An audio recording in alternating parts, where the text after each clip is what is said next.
alaba amachunu ha ademiaji ike awoba jinajo miona akoma wa hapo konti na Yesu Kristo benko amen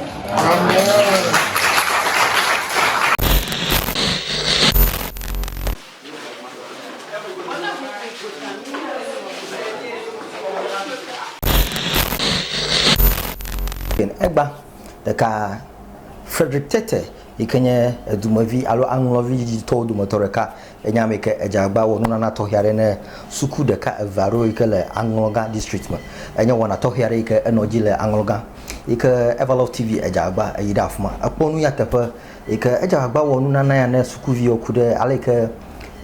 dopa suku yi kaka mathematical sets and making a pen eraser ruler enye rika esesana no afino abangolo opo dudokpo enye rika owo akona opo susuba opo jina jemo opo susuna janyi afiwaja agba ayabangolo opo dudokpo ike egbona echoreka ike enye wana to hiare ike ojagba ewo ekosuku vivovo ike mi de we apedoma me de agove school mi de anseko mi de avete basic school ike ovaja agba ewo nuna na edumavio almagro suku vio ike ejagba ina da opo do po ya nglopale nkeke evemebe na yinumi papo onu yokata ike enoji le wonamale egba fa nke camera agba subscribe to the channel and be part of this great family.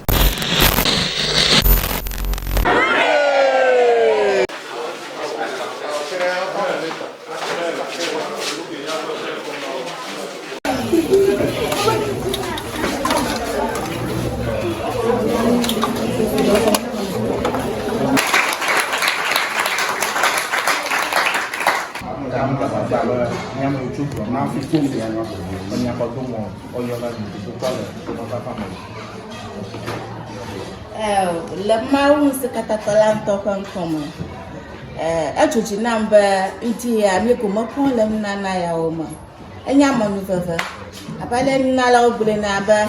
enu se semna mi tayobo yo pere mi anu mi ehwe le ma fofola ma uvila mi kokola konkoma ba yezanga alaba amachunu ha ademiaji ike awoba jinajo miona akoma wa hapo konti na Yesu Kristo benko amen nyɔnu mi la fia menye tafa tse miatɔ bialo le yɔ mia dzi le me nyɔm mi to mia ɖokui nyɔm na egba me ke nya be ne hã ma va nɔ gana xɔte hã bɔ tema anɔ dɔm ese gɔme ta anseko be zi nya me do anseko ese si ke me do ta mi le kuku mi dzagba mia ƒe dodo kɔ enɔ be mi na Wednesday wonye vi ɖe ne mi to mi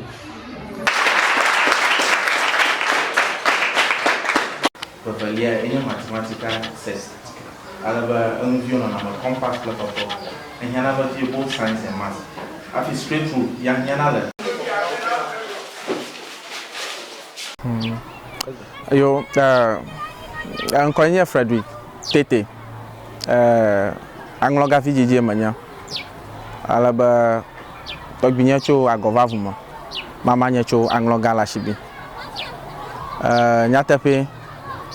egba ikenye jodagba mia novio le angloma o ganglo dodokpo kudagba ikene gbona mio kata mieto dodokpo mekpo alaba mio kata na inaji afi na nglo bc kple bc nglo mio kata inaji a experience male miashi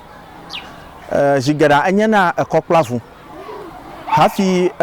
envivi ado mi akpe dara lojia asesena ntomodo nkuji ba yaye mabi singlo gaje gbanto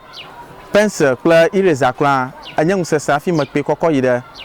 exam hall ta novi aro no dam pe mo no lelam yam yete dajinya vie maten ododokpo konya ha hai hoga mala mahwe gbalugbo anyanya nya dre kuku ba mawu akpere hunya mate do hamama yamahu abahomu na sesen hu kakaka matomado do ss ha ajagbawo degree la shinya gba e makola do hwea awo na magbo mya no vi okpoma ta flache garuma awa vinafa ita agba madriba madata ta ha mya serali